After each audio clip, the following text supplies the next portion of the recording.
All right, so the purpose of this webinar is to build capacity around the STEM teaching tools collection and to increase the number of people who access and use the tools, and to remind people that we're sharing PD modules co-designed by ACESSE researchers and science supervisor members.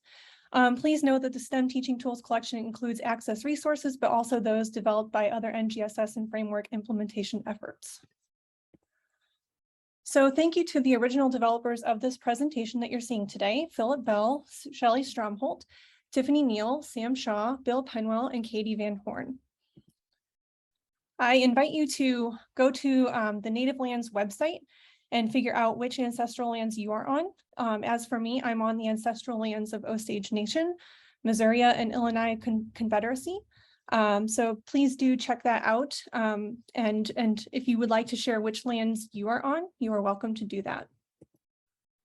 So I'd like you to start in the chat. Let us know your name, your location, and your role in science education. And if you're able, add your relevant grade band to your name. So if you need help doing that, if you look at the participants and you find your name, you can hit more or the 3 dots and hit rename, and you can add pre-K 2, 3 through 5, 6 through 8, or 9 through 12. You can just pick whichever one is most relevant to you. If you're unable to do that, that's okay. We'll get you figured out. Be sure to check out the slides. The link is in the chat, as well as a Jamboard that we'll be using today. So I'm going to give you a second to do that in the chat. Let us know your name, location, and role in science education.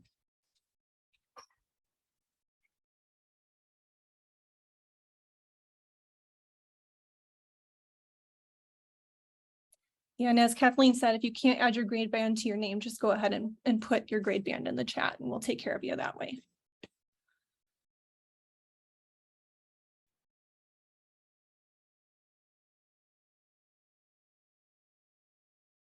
So just so you know, some of you might be new to everything here that you see. Some of you might not be. And based on that, I want you to wear your hats differently. Maybe you're just a full-on learner today, and that's okay. Maybe you're thinking, maybe you know some of this stuff already. You've seen some of these resources already. So you're just thinking about how you would present this to your colleagues who are new to this. I know some familiar faces on here that I know have been very involved in NGSS implementation efforts nationally. So welcome, and if you're brand new, welcome. I'm super excited to get to know you.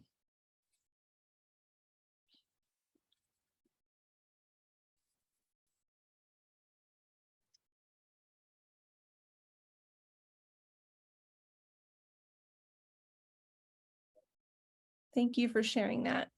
And I just want to say, please meet your needs as they arise during this session. I know it's 90 minutes and we have a lot packed in, but this session will be recorded. So if you need to meet your needs in any way, feel free to do that.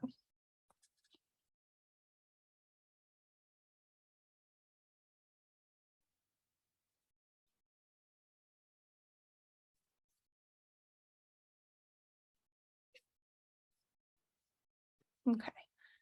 So the other thing to note is that we do welcome your questions. Please add them on this Jamboard parking lot. The tiny URL will be put in the chat as well. If you have any questions as they arise, we're going to be happy to try and field those.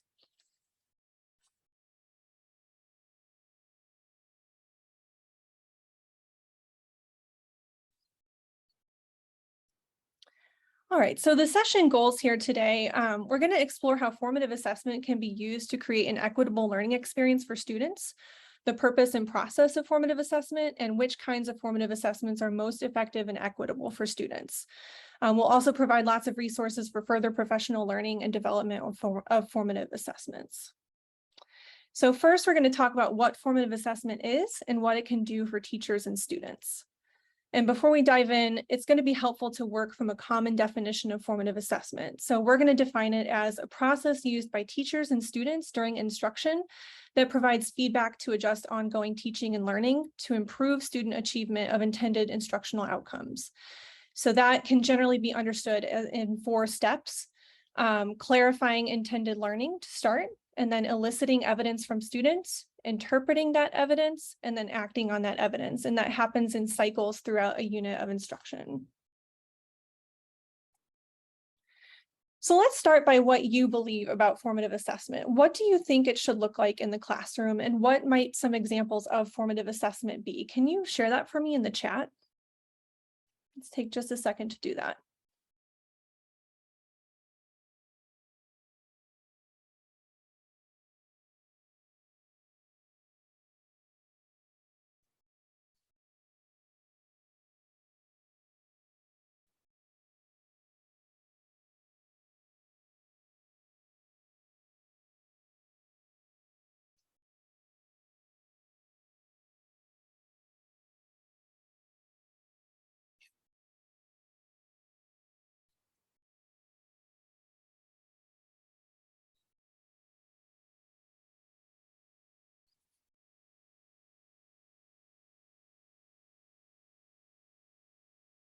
So we're seeing some responses roll in. So we have discussion, exit tickets, journal entries, KWL, student models, explanations, arguments.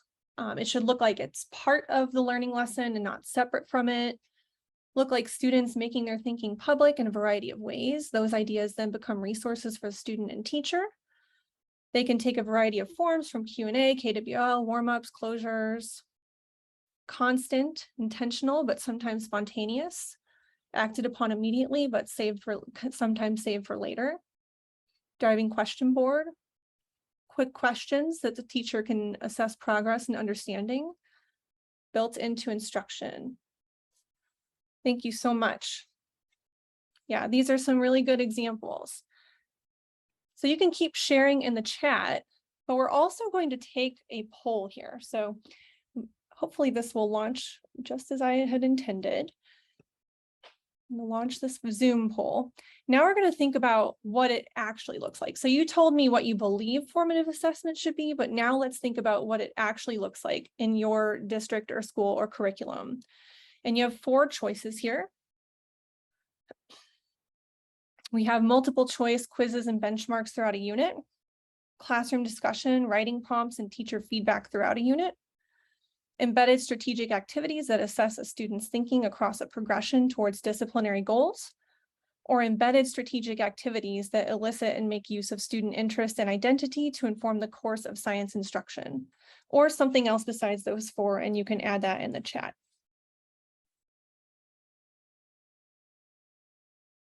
So go ahead and take some voting time.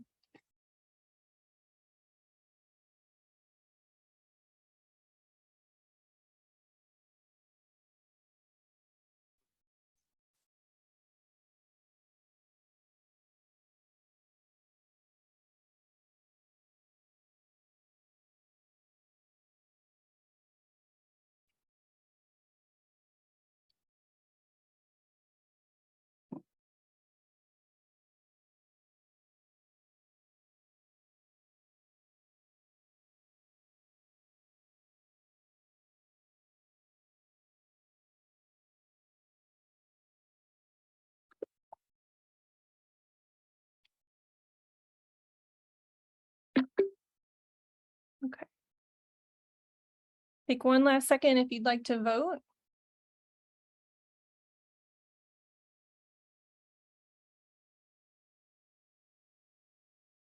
All right, so let's share our results here. Y'all can see my poll results. All good to go?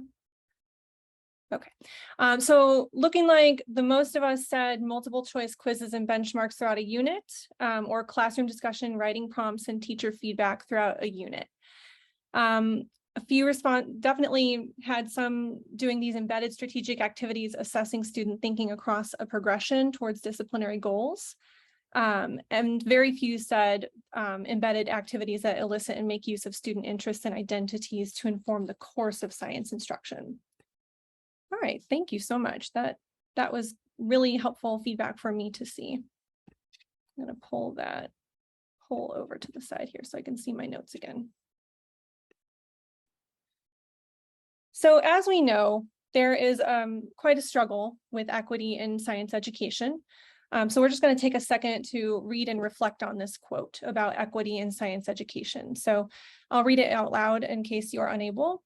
Equity in science education requires that all students are provided with equitable opportunities to learn science and become engaged in science and engineering practices, with access to quality space, equipment, and teachers to support and motivate that learning and engagement, and adequate time spent on science.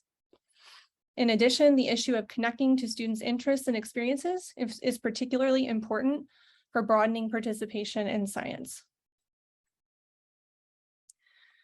And while we hear a lot about 3D learning, equity should stay central in science instruction. To do this, we need to consider not only the 3 dimensions, but also interest and identity. So we really need 5D learning.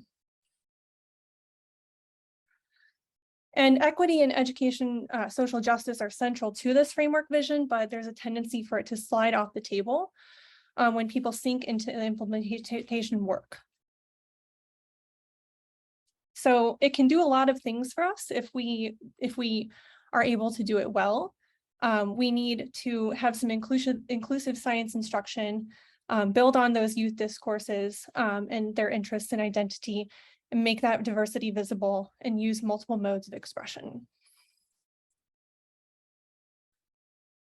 So there are important roles for formative assessment in advancing equity and social justice.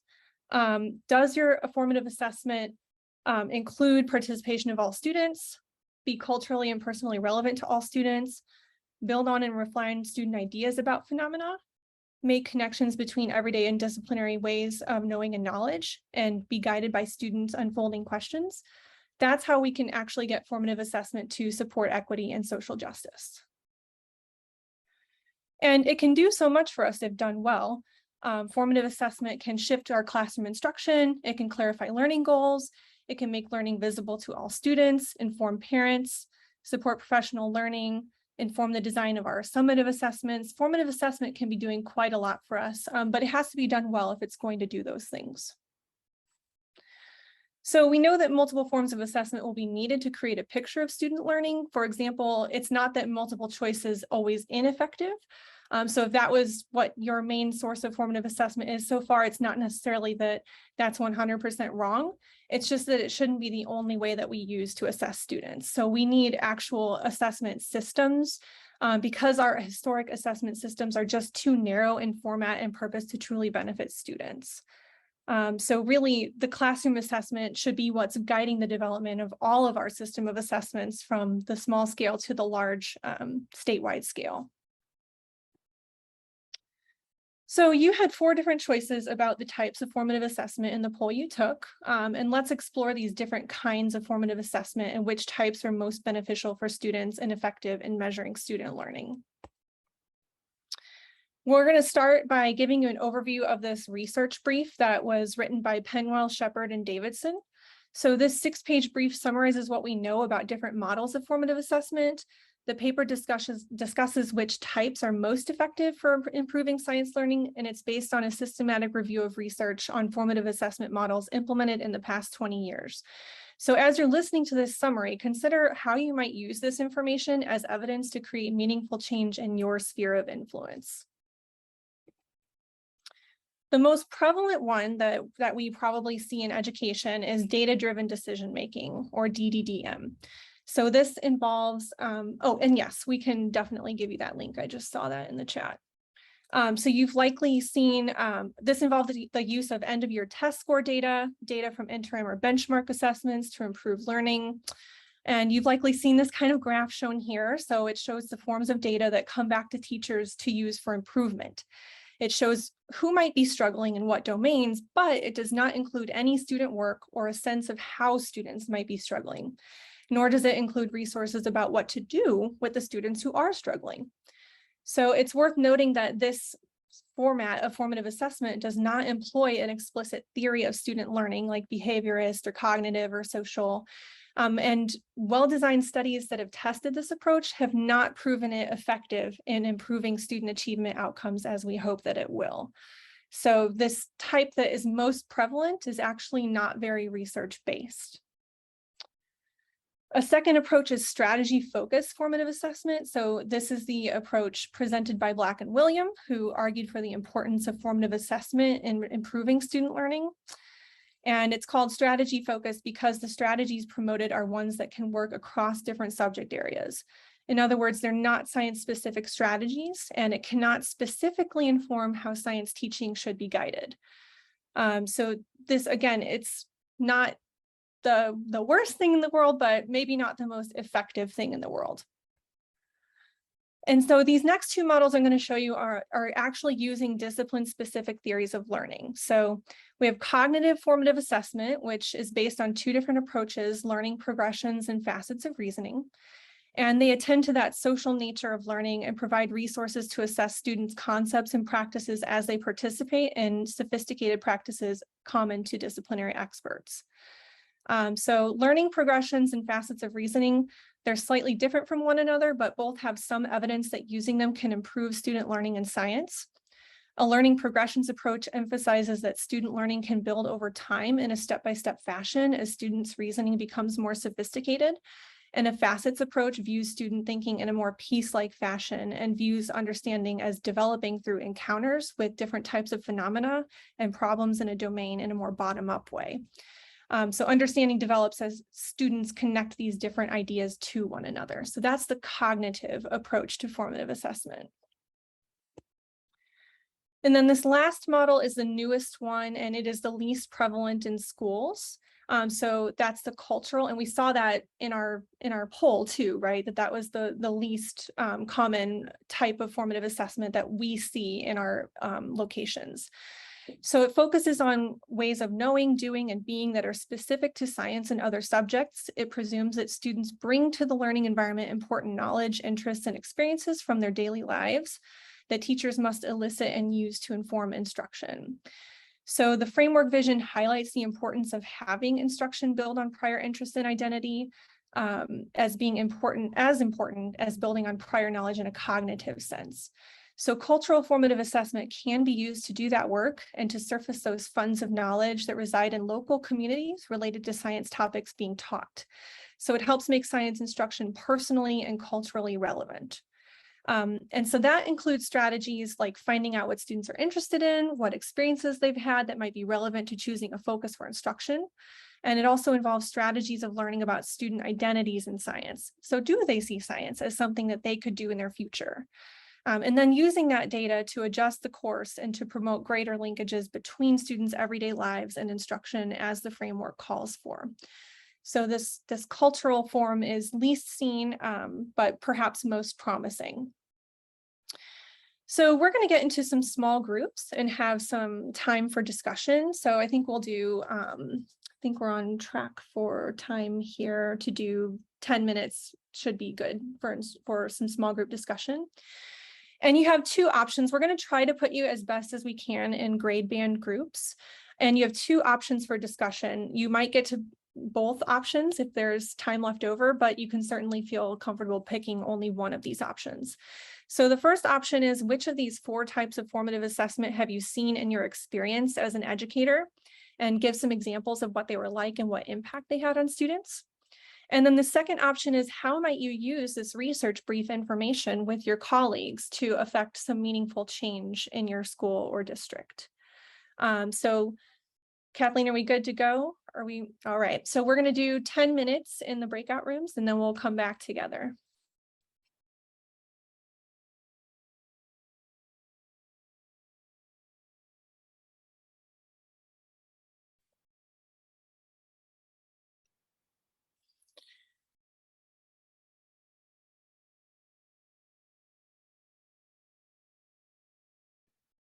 Margaret, what grade band would you like to be in? There's a PK through 2nd, 3rd through 5th, 6th through 8th, 9th through 12th, and then I have a K8. Please, 6 through 8. Thank you.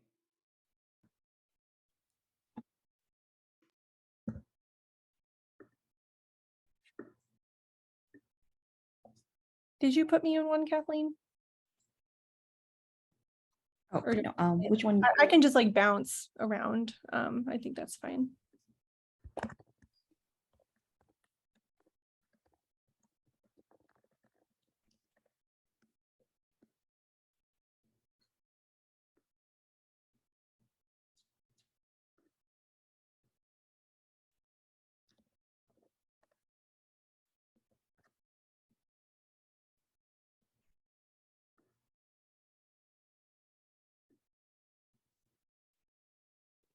And Margaret and Lisa, did you want to join a group or are you taking a break at the moment? Oh, there we go. There's Margaret. Okay.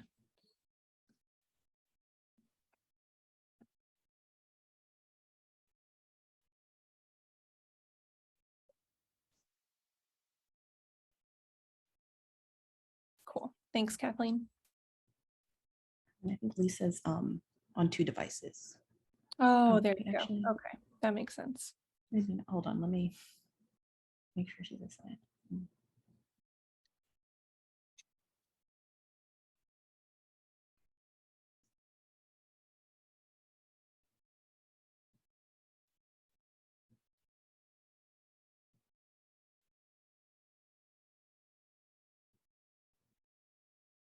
Just taking a look at the chat.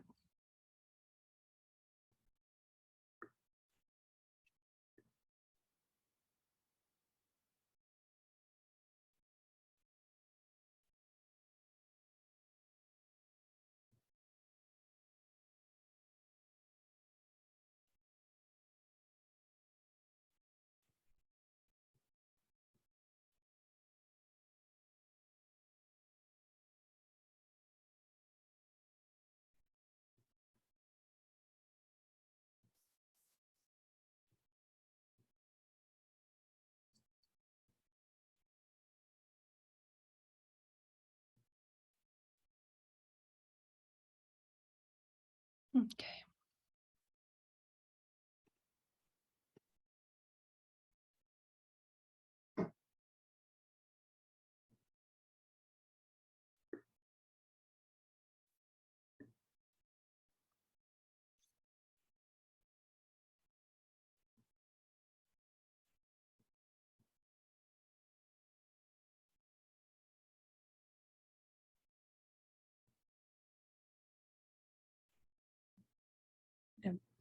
Charge one.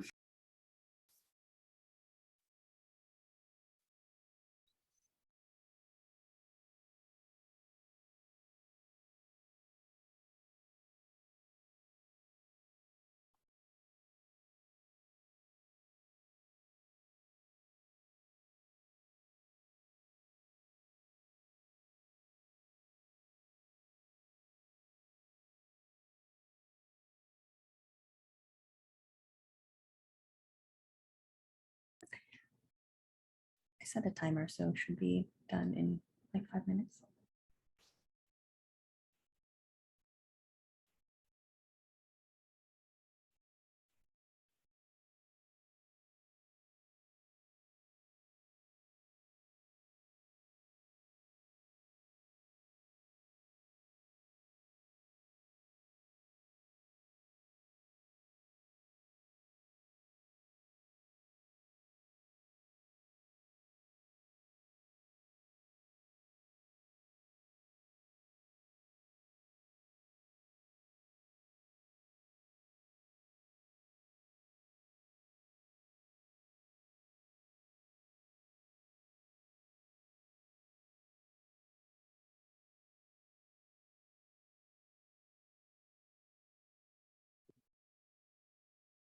I think we should have time for like a 5-minute debrief. I think we're actually running pretty good on time.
All right. The rooms are closing in about 30 seconds, so we'll give everybody a chance to return.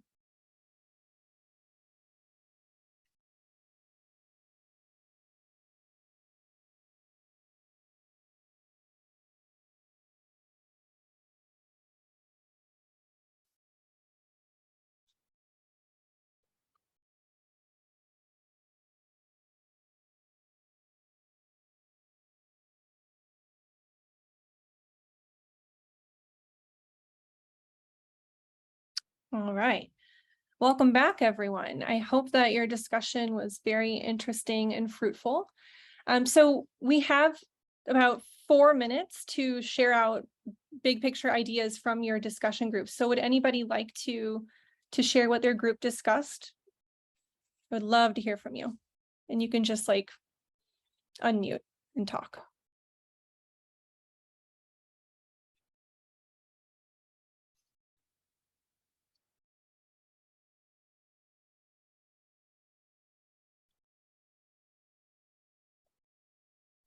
I have really good.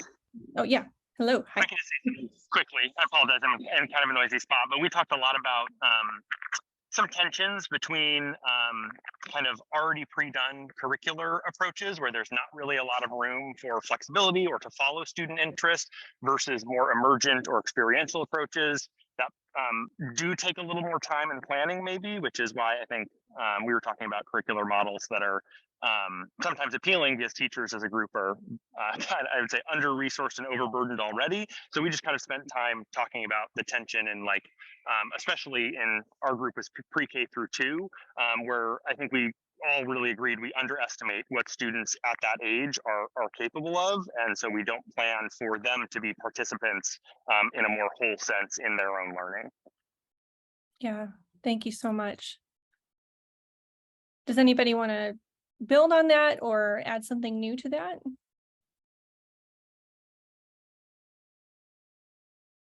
Did anybody in particular, did anybody discuss number 2, how might you use this research brief information with colleagues? And the reason I ask is, you know, I think that it might be surprising for people to hear that there's little evidence for this data-driven decision-making approach, this benchmark approach, because that's what often receives the most funding in schools. And so I just am curious if anybody discussed how they might use this research brief with their colleagues to change mindsets on that.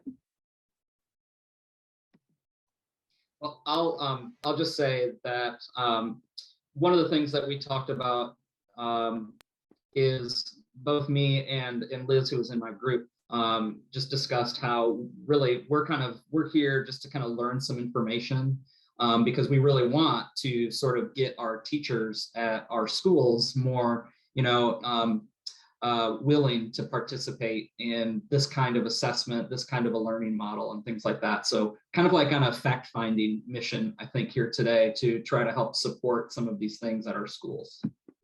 Yeah, I love that. Thank you. We have one more, maybe less than 1 more minute. Anybody else want to share anything along those lines?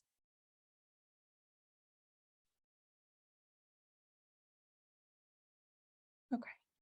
All right, thank you so much. So I'm going to hand it over to Kathleen now. Great, thanks, Jeannie. Yeah, in the chat, I just put, if you have any other questions that are emerging or any comments to make, feel free to put that in the parking lot Jamboard.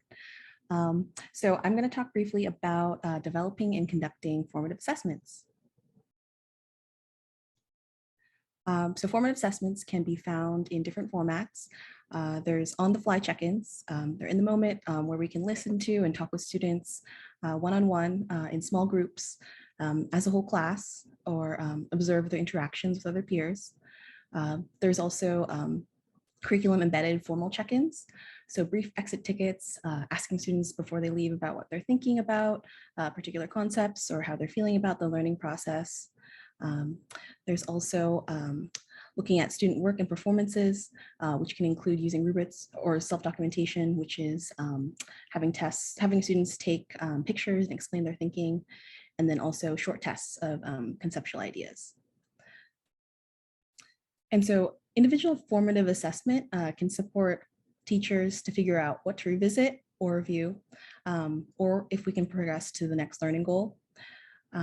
Formative assessments should be embedded throughout the curriculum to help guide both the teaching and the learning, and focus on specific learning goals for an instructional segment to help build more coherence throughout the curriculum units, cover the major learning goals as a set, and then also guide the instructional focus and pace. So how to conduct a formative assessment. So according to research, formative assessments should not be graded, but as teachers, we know that the reality is that sometimes we do need to grade them. Grading can affect how students will approach and engage with the material. While we can try to avoid grading when we can, one strategy is to give points for effort or for participation. Formative assessments should also analyze student performance rather than the individual student.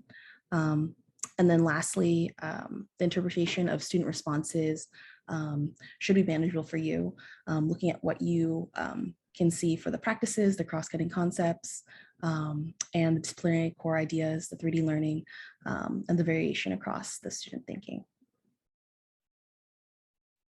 And so Jeannie talked a little bit earlier about the cultural formative assessments. These are focused really on student interests and community knowledge, and differs across schools and communities. These are really important, but not as widely used as the other formats like we were talking about earlier, the like data-driven decision-making. And so one genre of formative assessment, sorry. But yeah, sorry, I lost the. Did I skip a slide that you needed? Sorry, can you go back? I'm sorry, you go forward. Yeah, Sorry. That's okay. One genre of formative assessment involves hypothetical scenarios. So designing assessments can be an issue of equity. We should make sure we design assessments so that those who actually make up our classes can engage with the task. And then it should also involve a compelling phenomena that allows students to expand on their thinking in their own words. And then it should also lend itself to a broad range of the science engineering practices and be understandable quickly by as many students as possible. And so it's good to pick scenarios that are culturally familiar to some students. Oftentimes, specific scenarios from everyday life can be unfamiliar for them. So on the left here, there's a really general example of what an assessment scenario could look like, and then the revision on the right.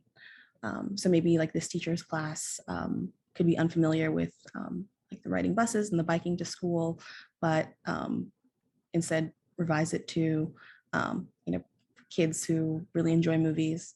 And these cultural scenarios should be tailored to your students' interest, while also being mindful of respecting your students' cultural backgrounds and not generalizing or stereotyping.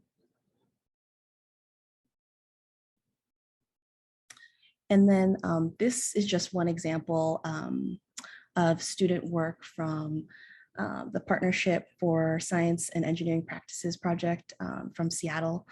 It's a curriculum adaptation project from the University of Washington Institute for Science and Math Education, the Seattle Public Schools, the Renton School District, and the Institute for Systems Biology.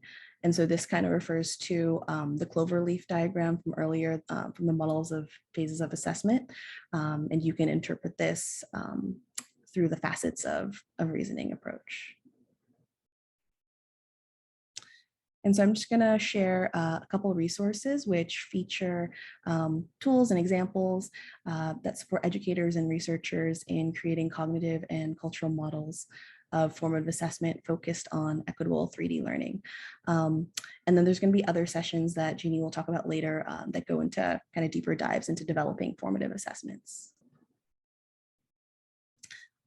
So for this, this was part of an NSF-funded effort called the Research and Practice Collaboratory.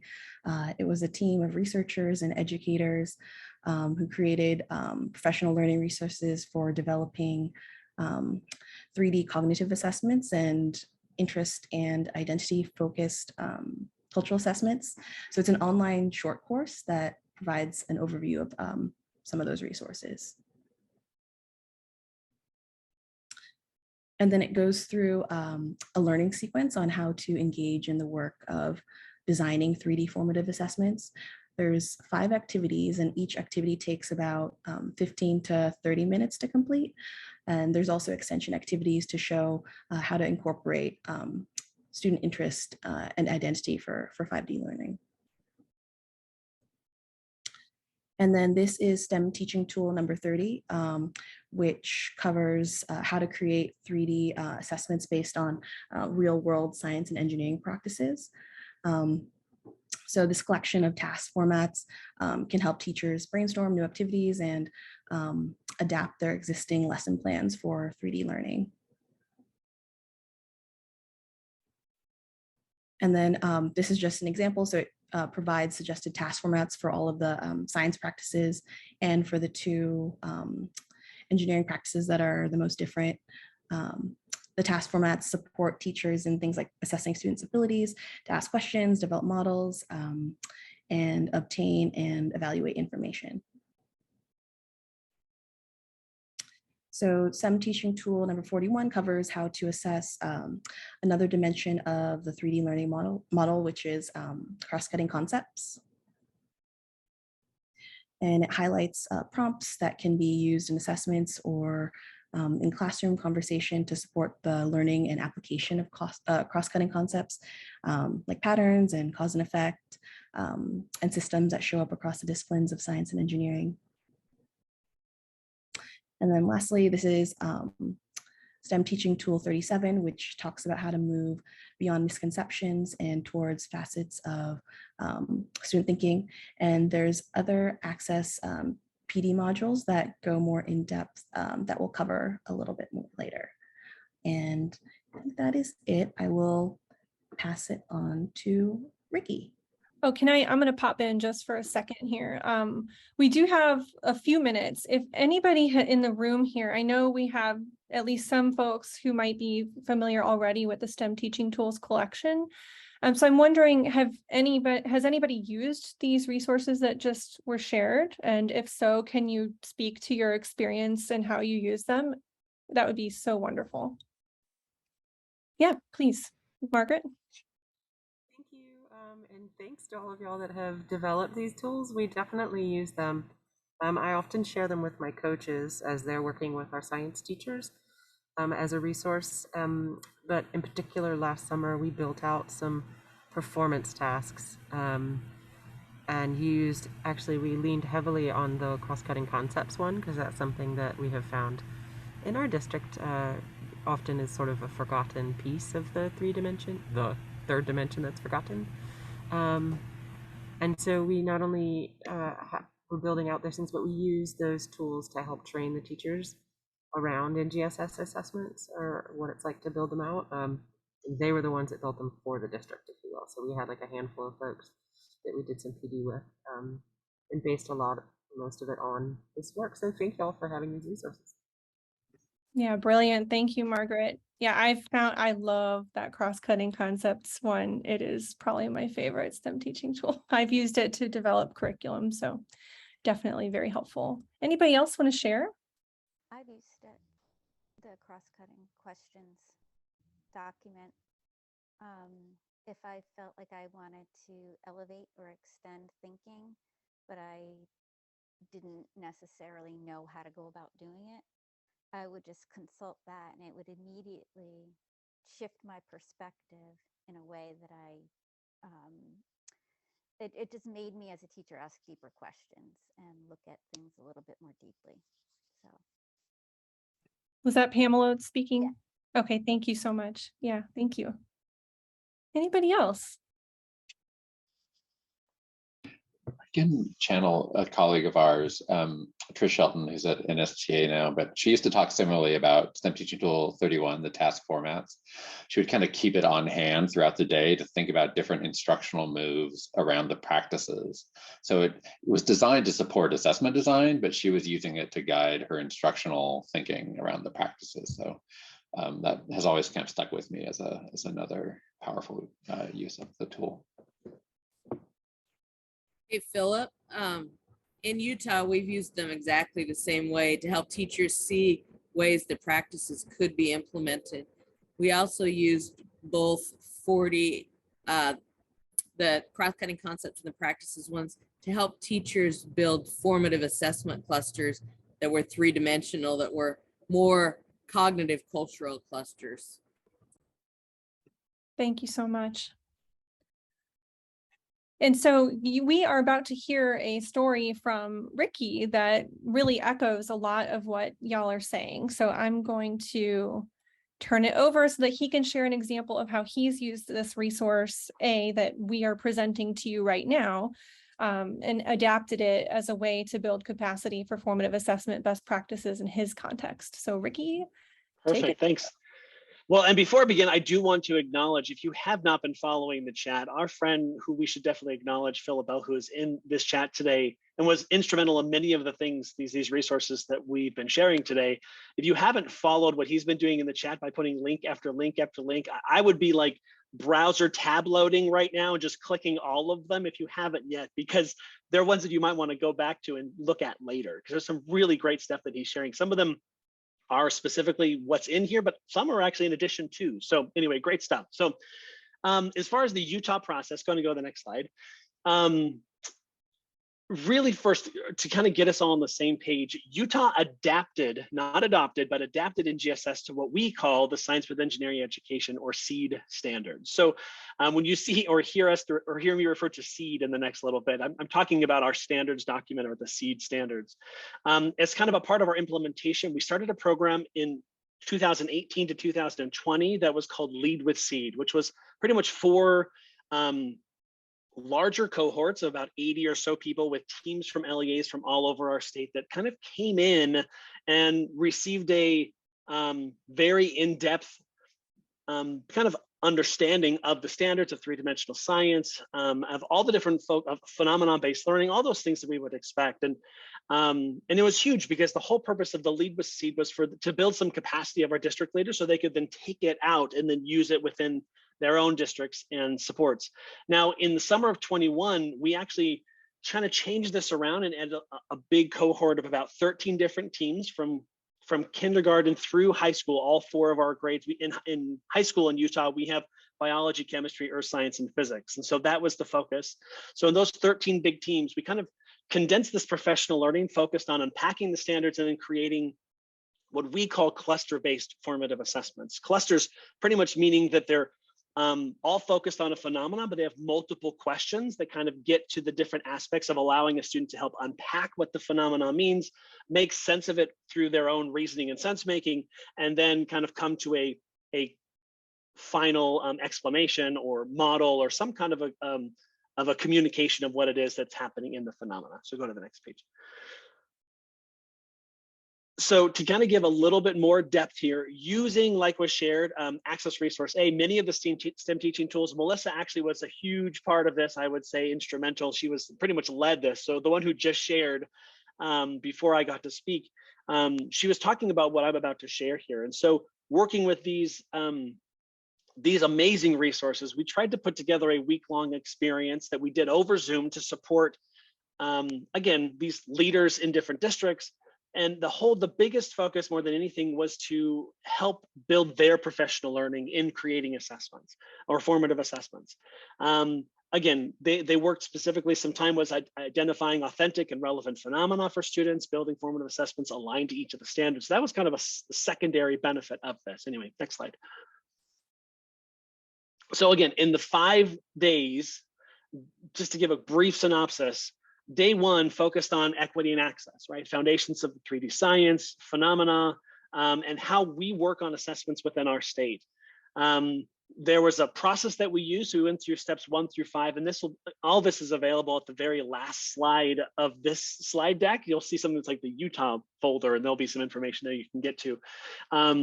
But anyway, the way we did this was kind of in a scaffolded format. Each of our teams, 13 teams, had a very experienced leader who we had worked with previously to help them.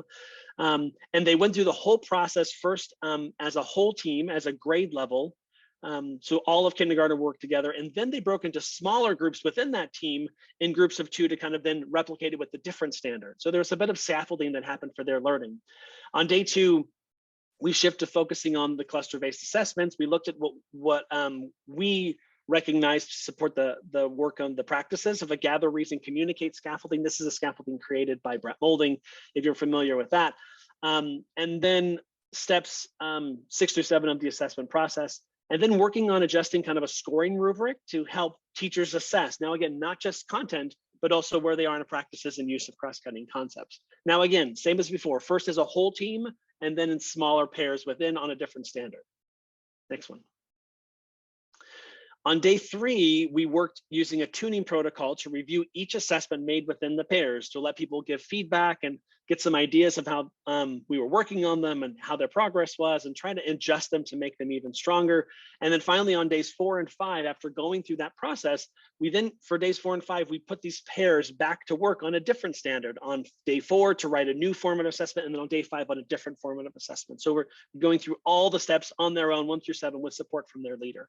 Now, the project that we did, going back to what Jeannie was sharing on the research, focused on, I would say, potentially all of them, but really on strategy focused assessments, cognitive based assessments, but also the cultural assessments. We tried to get in our groupings of teachers from all over the state with some understanding of different cultural just accessibility, not only in what's happening in their region of the state, but also things that would be are accessible to all students.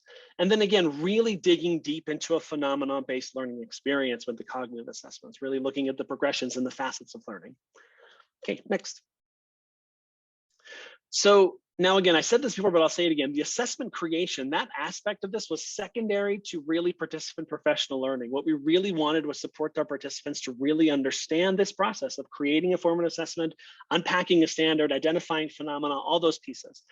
And so the participants themselves walked away with this amazing understanding and unpacking standards, looking for the 3 dimensions, identifying authentic phenomena, using a gather, reason, communicate format, but then also utilizing formative assessments to assess student learning. Now, on the next slide, though, what we learned secondary to this is there were some amazing effects for those who were not participating in the room, for those who weren't there to create the assessments, but have been since using these since they were made available to people or to teachers in our state. The LEAs who participated were able to then adapt these for people who weren't in the room, right? So they were able to repeat this process for their own districts and then be able to build even more capacity within their district.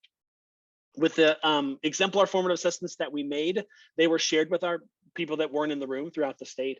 And the most important thing is we had a lot of educators who gave us feedback saying that those who thought they were teaching in a 3-dimensional way would try to use these formative assessments, and they found, well, my students can't do this. Like for some reason, like I think I'm doing it 3-dimensionally, but when my students come to these formative assessments, they're struggling. So they would come to us or their district leaders. Can I get some help? Like, how do I make the shift so they can do this? And it really kind of set a bar that teachers were able to use in their instruction for 3-dimensional science.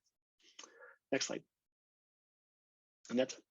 Okay, thank you so much, Ricky, for that rich example of using these resources.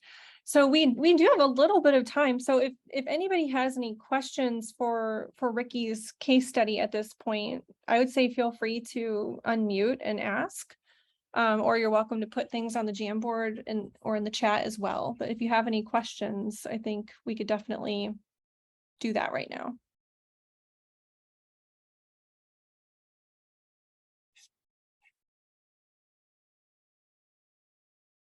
Okay, so if not, we're going to actually go back into our breakout rooms to brainstorm how we can build capacity for formative assessment best practices in our own contexts. So we'll have, I think, about 10 minutes to discuss again. And you're going to think about what suggestions you have to move your community towards cognitive and cultural formative assessments and a coherent system of NGSS assessment. And if you use these best practices already, like some of you had shown in our poll that we took this morning, what has made that successful for you, and what needed to be put in place for you to be able to do that? And so maybe that's time for you to talk more about the details of something that you shared to the whole group. And how do you balance time and workload constraints, given that this is quite a big task, and people had mentioned that they're needing to adapt curriculum that's maybe not necessarily meeting those needs. So how do we do that? How do we build in time and capacity to do those things? So those are your focus questions for your small group discussion. And it would be great if when we came back, if every group could at least share some sort of wisdom from their group. So please be prepared to do that, to nominate somebody to do that if you can. Okay, so 10 minutes. Any questions before we get into the breakout room? Okay, all right.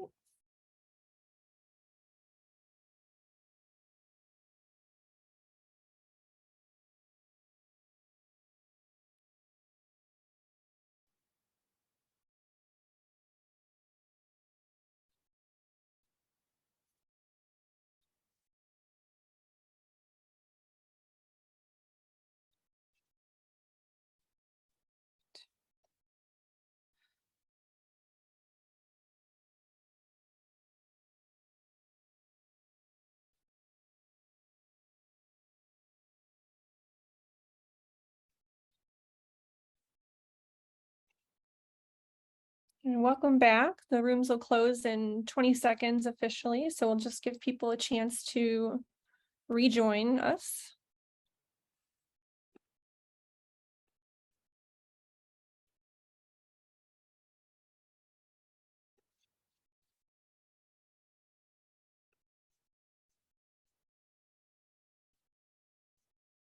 All right, welcome back. So hopefully we had some really great discussion. Who would like to be the representative for their groups?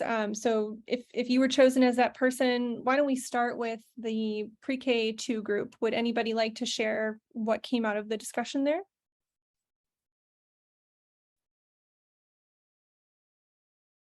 I guess I can share a little bit. We talked a little bit about sort of that balance between student interest and experience and the standards that you want to meet, and sort of the idea of letting student interest guide the whole entire unit, or whether you've structured a unit that lets student sense making move the students through the unit. I don't know. It's just there's a lot to unpack in terms of balancing those two things, I think. Mm-hmm, for sure. Yeah, thank you so much. How about the 3rd through 5th group? I mean, I think I can maybe take a little bit on that one. Look, I'm not driving, everybody. We were kind of talking a lot about where we found the success, and it's great to see how all the pieces come together, especially for the teachers. But we were really kind of focusing on that time and workload, and we had Melissa in with us, and so she was talking about how almost a lot of this, she had worked with Ricky quite a bit on writing this for a PhD. When I asked the question, how much time did it take? It's like a lot of upfront time for the writing and a lot of work over those 5 days with those groups.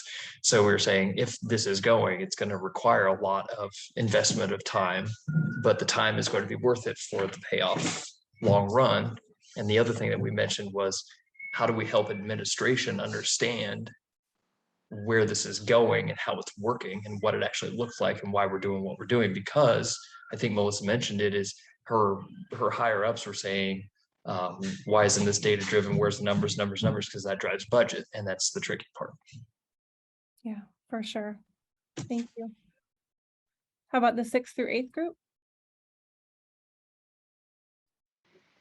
So I talked about how our state is taking kind of a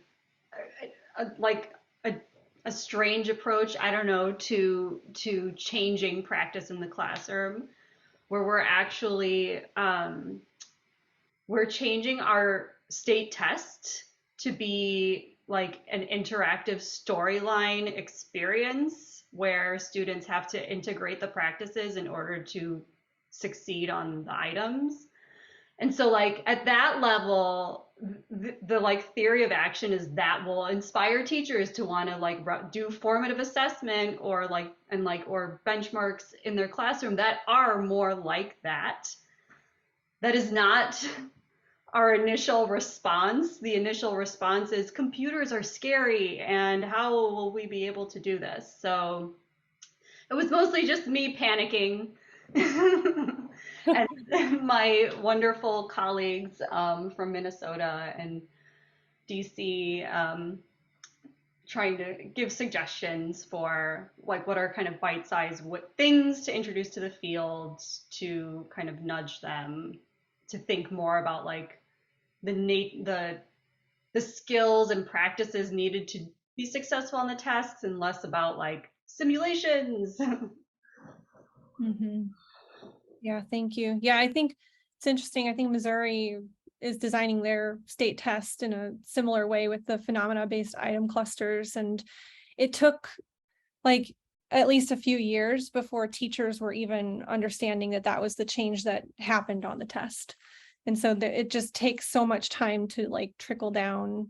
Well, I don't like the phrase trickle down. So to seep to the classroom, you know, and once they saw that, it does become like, oh no, like, what are we going to do? It's kind of like Ricky was saying, how his teachers were feeling like, well, my kids can't do this. So where do I go now? What do I do? Yeah, thank you so much. 9-12 group. I'll share a little bit this time. I was in a group with David and Ricky, and one of the concerns that I had expressed, because I'm in an independent school, so we choose to do NGSS. It's not something that we have to do in my school. And one of the biggest issues that I'm concerned about is the people in my department being willing to take the time to assess their students using formative assessments as opposed to just summative assessments. And so Ricky had shared some great resources and ideas on ways to have assessments that are quick to assess, but also having students assessing each other's formative assessments. And so it was a nice discussion on ways to mitigate that issue with teachers in my department. Thank you. So the students were assessing each other? Is that what I heard? Did I hear that right? Yeah, so he had shared ones where, for example, like there's a question and there's maybe multiple choice options, but then an explanation, and then the students like crumpling up their paper and scattering them around the room, and then having them pick another person's and then discuss with somebody in, you know, the papers are anonymous, they don't know whose it is, but discussing why their answer, their reasoning worked or didn't. And so that in that way you get to hear what the students are thinking, so it can help redirect your instruction, but at the same time the students get to evaluate each other, which then helps them build their skills. So it kind of is like a double-edged sword in a good way. I love that. Yeah, thank you. Phil, did you want to? Yeah, I was just flashing back to an interaction with 8th grade science teachers here in Seattle around the even convincing people to do formative assessment as part of their practice piece. And we had kind of a really honest conversation with one teacher here who's about 12 years into his practice, I think. And he said, I just don't get what you're saying. Like, I just don't see the need for that. Like, and so what I happen to know about him is that he was a golfer. And so like I talked about like, well, how do you help a new person learn how to golf? Because he obviously does, he brings formative assessment into the complicated pursuits of his own life. Like, because like this is just standard cognitive learning theory. Like we learn from more expert others and they give us guidance to refine our way of doing things or a way of thinking. And so like, I don't know if that parallel argument would help in your context, but sometimes learning about a hobby or interest that's complicated and putting the learning teaching frame around that can help people understand, like, well, science is kind of just the same. It's not just the get the content out there and then they memorize it. Like, it helps disrupt that actually a little bit. So I wanted to share that idea. Thank you, Phil. Yeah, that kind of reminds me of like resource G, like seeing what you bring to sense making. So, and pulling in experiences from other parts of your life, I think is really powerful. So thank you. All right, anybody feel like they needed to share anything else before we move on to our next section? Okay, thank you so much. That was really rich. Thank you so much for sharing what you discussed in your small groups. So the ACESSE project will continue to develop and share resources to support formative assessment work in support of the framework vision. And we link the website here that shows self-guided PD playlists on a range of STEM teaching topics, as well as the slideshows for ACESSE PD sessions like the one you're participating in right now. So this is resource A that you're participating in. The other sessions are focused on deeper dives into formative assessment, for example, how to build the assessments and how to use cultural formative assessment. So it might be time to lift up, STEM teaching tool. Practice Brief 29 really dives deeply into how to design a three-dimensional assessment. And then resource D on this website that I shared with you really talks deeply about how to craft 3D classroom science assessments. So please do check that out. And I'm sure the links are going to get in the chat, or maybe already are in the chat. Thank you so much. So also keep in mind that this is now a monthly PD series, which we are really excited to launch. And these are going to be focused on different resources in our collection. So this was resource A. Next PD will focus on resource G, supporting each student in making sense of phenomena by building on all of their intellectual resources. It's going to be a very exciting session. So I really hope that you want to keep participating and share this info with other people in your network to keep expanding the people who are accessing these tools, because that's what this is all about, right? We've learned that, so many years into NGSS implementation, the vast majority of practitioners are still very new to this. And so this is just a way to try and expand the amount of people who are on board with the framework vision. So the next PD session is Wednesday, July 20th from 11 to 12:30 Pacific. And there's a tiny CC for you to apply to fill out the Google form, just like you did this last time around.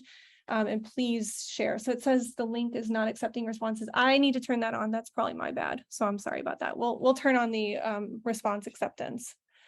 Thank you for pointing that out. All right, so that's our next series session, July 20th. You will be able to find ACESSE resources and other tools on the STEM Teaching Tools site, and you can easily download PDFs of dozens of tools to support implementation of the framework vision. So on the web, it's stemteachingtools.org. On Twitter, it's at STEMTeachTools. And then we have a Pinterest page as well. Our STEM Teaching Tools collection is co-designed by practitioners and researchers, tested and refined over time. So Phil, you had mentioned, Practice Brief 29 was just updated. And so be sure to check it out if you've checked it out in the past. It has some new information in there for you. So please check out all of the resources on the STEM Teaching Tools website. So some of the topics, there are many, many topics that the STEM Teaching Tools collection covers. So they're organized in different tools, webinars, PD modules, playlists. Our topics are very diverse. So everything from assessment and equity, the framework vision, culture and identity, equity, Indigenous educational approaches, sense making and productive talk, engineering, engaging special needs and multilingual students, ecological caring, climate change education, deep dives into specific engineering, science and engineering practices, place-based education, PLCs and educational networks, and how to connect to specific audiences around STEM teaching tools. And definitely, Kathy, support for elementary science. Yes, absolutely. So thanks, Ricky. Ricky says the registration form is up and going. So please do check it out. And as Phil said, there is a STEM teaching tool for that. Yeah, we've joked that should be a t-shirt that we give out at NSTA.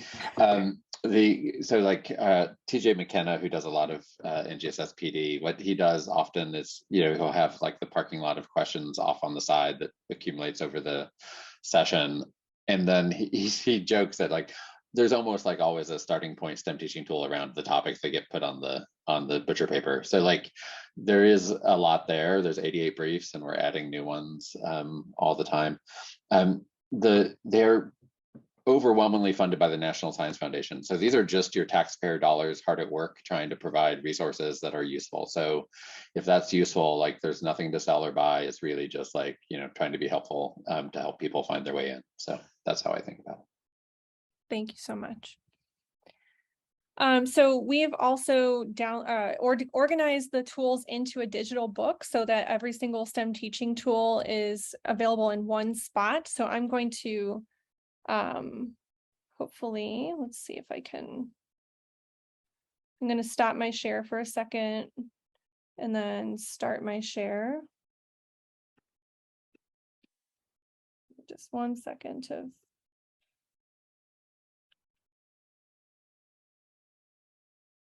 gotta pick the right. There we go.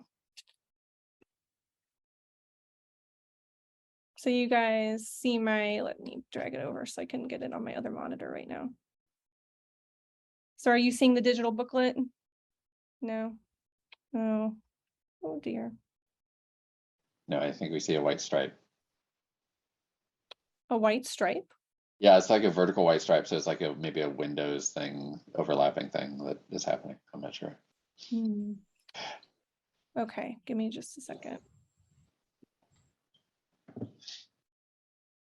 Yesterday was Climate Stripe Day. If you haven't gone to Climate Stripes online and looked up your climate, change over the last 120 years, you might want to do that. Oh, here we go. Is that working?